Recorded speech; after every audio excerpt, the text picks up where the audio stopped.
வணக்கம். எங்களுடைய இந்த ஆழமான கலந்துரையாடலுக்கு உங்களை வரவேற்கிறோம். இன்னைக்கு நாம பார்க்க போற ஆதாரம் ரொம்ப சின்னது. வெறும் ஒரு சில வரிகள் தான். ஆனா அதுக்குள்ள இருக்கிற விஷயம் ரொம்ப ரொம்ப ஆழமானது. ஸ்ரீமத் சுவாமி சித்பவானந்தரின் த ஹார்மனி ஆஃப் எட்வொன்மெண்ட் என்ற படைப்பிலிருந்து ஒரு பகுதியை தான் நாம அலச போறோம். சரி, இது எப்படி ஆரம்பிக்கலாம்? நாம ரொம்ப இயல்பா பயன்படுத்துற ஒரு ஆங்கில வார்த்தையை எடுத்து அதை முற்றிலும் ஒரு புது கண்ணோட்டத்துல பார்த்தா எப்படி இருக்கும்? இன்னைக்கு நாம பார்க்க போறதும் அப்படிதான். அட்டோன்மெண்ட் என்ற வார்த்தைக்குள்ள ஒளிஞ்சிருக்கிற அட்வான்மெண்ட் என்ற தத்துவத்தை தான் தோண்டி எடுக்க போறோம். இது ஒரு வேதாந்த பார்வையை நமக்கு காட்டப் போகுது. ஆமா, நிச்சயமா. இந்த பார்ம நாம பிரிவினைகளை பார்க்கிற விதத்தையே மாத்தி போடும் சக்தி கொண்டது. ஒற்றுமைனா உண்மையில என்னன்னு நமக்கு புரிய வைக்கும். இதுல இருக்கிற ஒவ்வொரு வரியும் சொல்லப்போனா ஒரு பெரிய தத்துவத்தின் சுருக்கம்னு சொல்லலாம். சரி, அப்போ ஆரம்பிக்கலாம். இந்த உரையின் முதல் வரியே ரொம்ப பெரிய விஷயத்த சொல்லுது. The cosmos is one integrated unity. அதாவது இந்த முழு பிரபஞ்சமும் ஒண்ணுக்குள்ள ஒண்ணு பிணைஞ்ச ஒரு முழுமையான அமைப்பு அப்படின்னு சொல்லுது. கேட்க சிம்பிளா இருந்தாலும் இதுக்கு பின்னாடி பெரிய அர்த்தம் இருக்கு இல்லையா? கண்டிப்பா. இதுதான் வேதாந்தத்தோட அஸ்திவாரமே. அதாவது நம்ம கண்ணுக்கு கோடிக்கணக்கான நட்சத்திரங்கள், கிரகங்கள், மனிதர்கள், விலங்குகள்னு எல்லாமே தனித்தனியா தெரியுது. ஆனா வேதாந்த பார்வை என்ன சொல்லுதுன்னா, இந்த எல்லா வேற்றுமைகளுக்கு பின்னாலேயும் இது எல்லாத்தையும் இயக்குற, இணைக்கிற ஒரே ஒரு சக்தி. ஆமா, ஒரே ஒரு அடிப்படை சக்தி தான் இருக்கு. எல்லாமே அந்த ஒண்ணுலேருந்து வந்ததுதான். அந்த தங்க நகை உதாரணம் மாதிரி தானே இது. பலவிதமான நகைகள் இருந்தாலும் அது எல்லாத்துக்கும் அடிப்படை தங்கங்கிற மாதிரி. மிக்க சரியா சொன்னீங்க. அந்த உதாரணம் இதை எளிமையா புரிய வைக்கும். ஆனா ஆதாரம் இன்னும் ஒரு படி மேல போய் அதில் உள்ள பன்முகத்தன்மை அதன் அடிப்படையான ஒற்றுமையுடன் முரண்படவில்லை அப்படின்னு சொல்லுது. அதாவது இந்த வேற்றுமைகள் அந்த ஒற்றுமைக்கு எதிரானதில்ல. இதை இன்னொரு உதாரணத்தோட பார்க்கலாம். ஒரு பெரிய காட்டு எடுத்துக்கோங்க. அங்க உயரமான மரங்கள் இருக்கு, சின்ன செடிகள் இருக்கு, பூச்சிகள், பறவைகள், விலங்குகள். ஆமா, மண்ணுக்குள்ள இருக்கிற கோடிக்கணக்கான நுண்ணுயிரிகள்னு எல்லாம் இருக்கு. பார்க்கறதுக்கு ஒவ்வொன்னும் தனித்தனி. ஆனா உண்மையில அந்த மரம் செழிப்பா இருக்க அந்த நுண்ணுயிரி தேவை. அந்த பூச்சி இருக்கிறதுனால தான் மகரந்த சேர்க்கை நடக்குது. அந்த காடே ஒரு உயிரினமா ஒன்னோடு ஒன்னு சேர்ந்து தான் இயங்குது. எது ஒன்னு இல்லனாலும் அந்த சமநிலை பாதிக்கும். பிரபஞ்சமும் அப்படிதான். அந்த காடு உதாயமம் விஷயத்தை இன்னும் தெளிவாக்குது. எல்லாம் ஒன்னோட ஒண்ணு ஒரு சங்கிலி மாதிரி இணைஞ்சிருக்கு. இது புரியும் போது ஒரு கேள்வி வருது. நம்மளை சுத்தி ஒற்றுமைக்கான ஆதாரம் இவ்வளவு தெளிவா இருக்கும்போது நம்ம கண்கள் ஏன் எப்பவும் வேற்றுமையை மட்டுமே தேடுது? நான் வேற, நீ வேற, என் கூட்டம் உன் கூட்டம்னு பிரிச்சு பாக்குற அந்த இயல்பு நமக்கு எங்கிருந்து வருது? இதுதான் அசல் கேள்வி. இதுக்குத்தான் ஆதாரம் அடுத்த கட்டத்துக்கு நம்மள கூட்டிட்டு போகுது. அது என்ன சொல்லுதுன்னா, பிரிவினைவாதமும் ஒதுக்குதலும் அறியாமையில் இருப்பவர்களின் வழிகள். இங்க அறியாமை, அதாவது இக்னோரன்ஸ்ங்கிற வார்த்தையை நம்ம சரியா புரிஞ்சுக்கணும். இது படிப்பறிவு இல்லாததையோ பொது அறிவு இல்லாததையோ குறிக்கல. அப்படியா? அப்ப இந்த இடத்துல அறியாமைனா என்ன அர்த்தம்? நாம பொதுவா நினைக்கிற அர்த்தம் இல்லையா? இல்ல. இந்த பார்வையின்படி அறியாமைங்கிறது தன்னை இந்த பிரபஞ்சத்திலிருந்து ஒரு தனி தீவா நினைக்கிறது தான். நான்ங்கிற அகங்காரத்தை மையமா வச்சு இந்த ஒட்டுமொத்த ஓட்டத்திலிருந்து தன்னை துண்டிச்சு பார்க்கறது. நான், என்னுடைய குடும்பம், என்னுடைய ஜாதி, என்னுடைய மதம்னு சின்ன சின்ன வட்டத்துக்குள்ள தன்னை சுருக்கிக்கிறது. இந்த மனநிலை ஆதாரம் சொல்ற மாதிரி இயற்கையின் திட்டத்திற்கு இசைவாக இல்லை. ஏன்னா இயற்கையோட அடிப்படை திட்டமே இணைப்பு, பிணைப்பு, ஒற்றுமை. பிரிவினைங்கிறது இயற்கைக்கு எதிரானது. ஓகே, அப்போ பிரிச்சு பார்க்கறது அறியாமையின் வழி. அப்போ ஞானத்தோட வழி அது. இந்த அறியாமையிலிருந்து ஒரு மனுஷன் எப்படி வெளியே வரான்? ஒருத்தரோட முன்னேற்றம் எப்படி நடக்குதுன்னு இந்த ஆதாரம் சொல்லுது. அதுக்கும் ஆதாரம் வழிகாட்டுது. மனிதன் நல்லிணக்கத்துடனும் இணக்கமாக தன்னை சரி செய்து கொள்வதன் மூலமும் முன்னேறுகிறான். இதுல வர ஒவ்வொரு வார்த்தையும் முக்கியம். முன்னேற்றம்னா இங்க வெறும் பணம், பதவி, புகழ மட்டும் சொல்லல. அது வெறும் பொருள் சார்ந்த முன்னேற்றம் என்னன்னு புரியுது.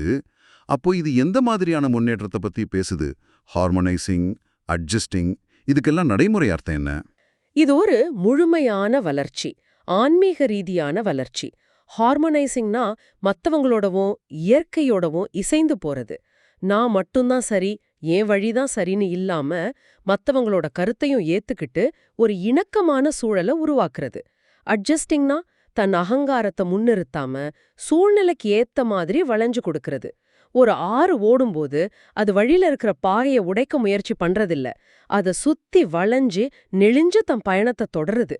அதே மாதிரி வாழ்க்கையோட ஓட்டத்தோட தன்னை இணைச்சுக்கிறமும் முன்னேறுறான். ஆனா இது கேட்கும்போது ஒரு சந்தேகம் வருது. இன்னைக்கு இருக்கிற போட்டி நிறைஞ்ச உலகத்துல மத்தவங்களுக்காக நாம வளைஞ்சு கொடுத்தா, சரி செஞ்சு போனா நம்மள பலவீனமானவங்கன்னு நினைச்சு ஏமாத்திடுவாங்க இல்லையா? பொதுநலனை பத்தி நினைச்சா நாம பின்தங்கிடுவோங்கிற ஒரு பயம் இயல்பாவே வருமே. நல்ல கேள்வி. இதுதான் அந்த அறியாமையின் பார்வை, குறுகிய கண்ணோட்டம். ஆனா ஞானப் பார்வை இதை எப்படி பாக்குதுன்னு ஆதாரம் சொல்லுது பாருங்க. அனைவருக்கும் உதவுவதன் மூலமும் பொதுநலனை மேம்படுத்துவதன் மூலமும் மனிதன் தனது சொந்த செழிப்பை வளர்த்துக் கொள்கிறான். இதுதான் பிரபஞ்சத்தோட சூட்சுமம். இது கொஞ்சம் குழப்பமா இருக்கே. மத்தவங்களுக்கு உதவி செஞ்சா நம்ம நேரம், சக்தி, பணம் குறையுமே தவிர எப்படி நம்மளோட செழிப்பு அதிகமாகும்? நம்ம உடலையே உதாரணமா எடுத்துக்கலாம். வலது கைக்கு ஒரு காயம்னா இடது கை தானே அதுக்கு மருந்து போடுது. இடது கை நான் ஏன் அதுக்கு உதவி செய்யணும், அது வேற நான் வேறன்னு நினைக்குமா? நினைக்காது.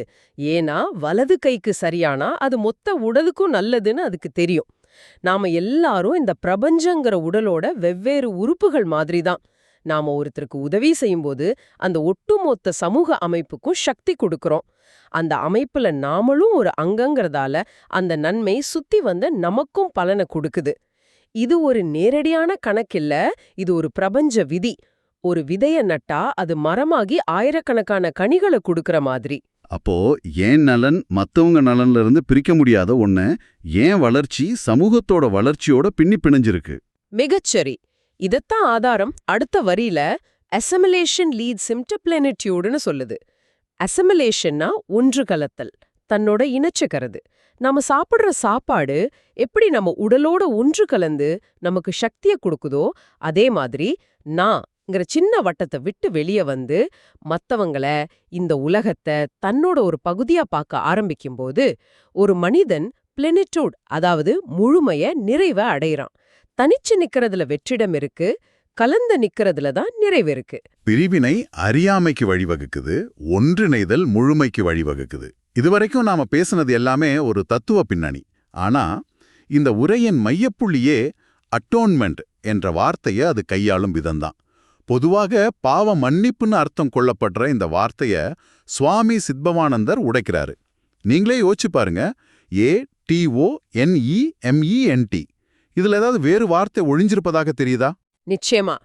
இது ஒரு வார்த்தை விளையாட்டு மாதிரி தோணினாலும் இதுக்குள்ளதான் மொத்த தத்துவமும் அடங்கியிருக்கு. அந்த வார்த்தைய 3 பகுதியா பிரிச்சு பாருங்க. அட் ஒன் மென்ட், அட் ஒன் மென்ட், அதாவது ஒன்றாக ஆகும் நிலை அல்லது ஒன்றிணைதல். இதுதான் அந்த தத்துவ புரட்சி. அட ஆமா இல்லையா? அட்டோன்மெண்ட், அட் ஒன்மெண்ட், இது வரைக்கும் இந்த கோணத்துல நான் யோசிச்சதே இல்ல. அப்போ இது பாவ மன்னிப்பை பத்தினது இல்லையா? இல்லவே இல்ல. அதுதான் இங்க இருக்கிற மிகப்பெரிய மாற்றம்.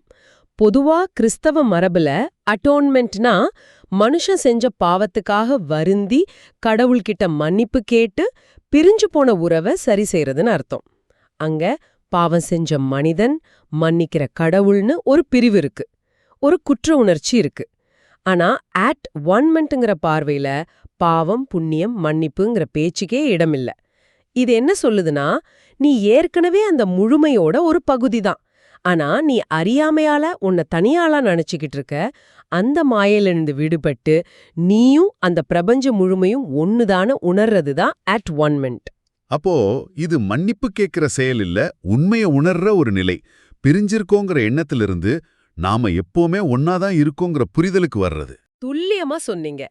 இது ஒரு குற்ற உணர்ச்சியிலிருந்து விடுதலைக்கான பாதை.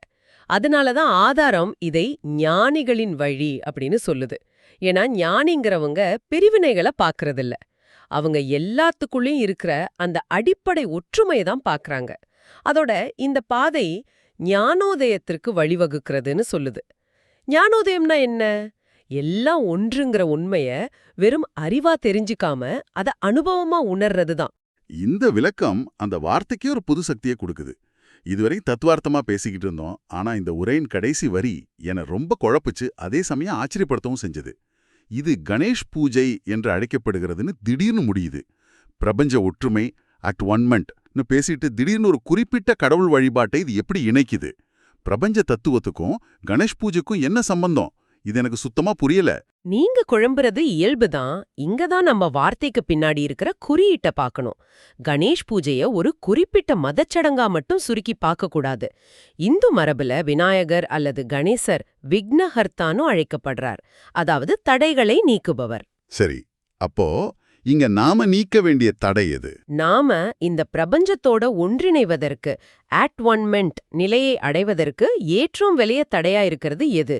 அந்த அறியாமை தான். நான் வேற மத்ததெல்லாம் வேறன்னு நினைக்கிற அந்த பிரிவினை உணர்வு தான் மிகப்பெரிய தடை, மிகப்பெரிய விக்னம்.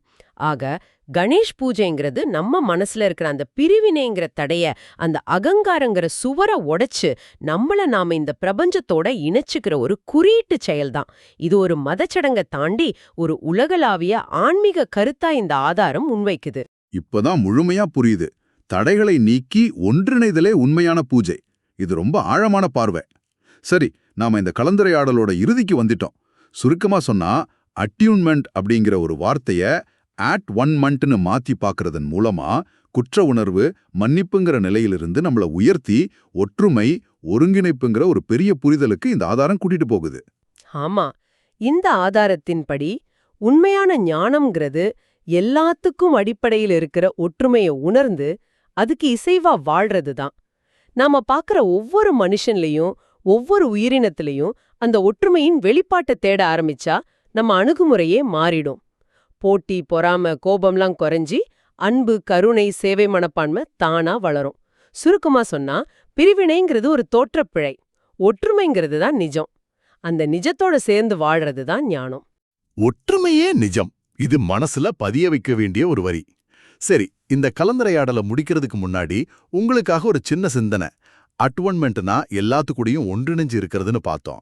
அப்போ உங்களை சுத்தி இருக்கிற உலகத்துல இருந்து தனிச்சிருக்கிற மாதிரி உணர்றதுக்கு பதிலா இன்னைக்கு அதோட இன்னும் கொஞ்சம் இணைஞ்ச மாதிரி உணர உங்களால என்ன ஒரு சின்ன விஷயம் செய்ய முடியும்? அது பக்கத்து வீட்டுக்காரங்களை பார்த்து ஒரு புன்னகை செய்யறதா இருக்கலாம், ஒரு திருநாய் பசியில இருந்தா அதுக்கு ஒரு பிஸ்கெட் போடுறதா இருக்கலாம், இல்லனா கொஞ்ச நேரம் உங்களை வீட்டு பால்கனில நின்னு காத்தோட சத்தத்தை மட்டும் கவனிக்கிறதா கூட இருக்கலாம். அந்த ஒரு சின்ன செயல் என்னவா இருக்கும்னு யோசிச்சு பாருங்க.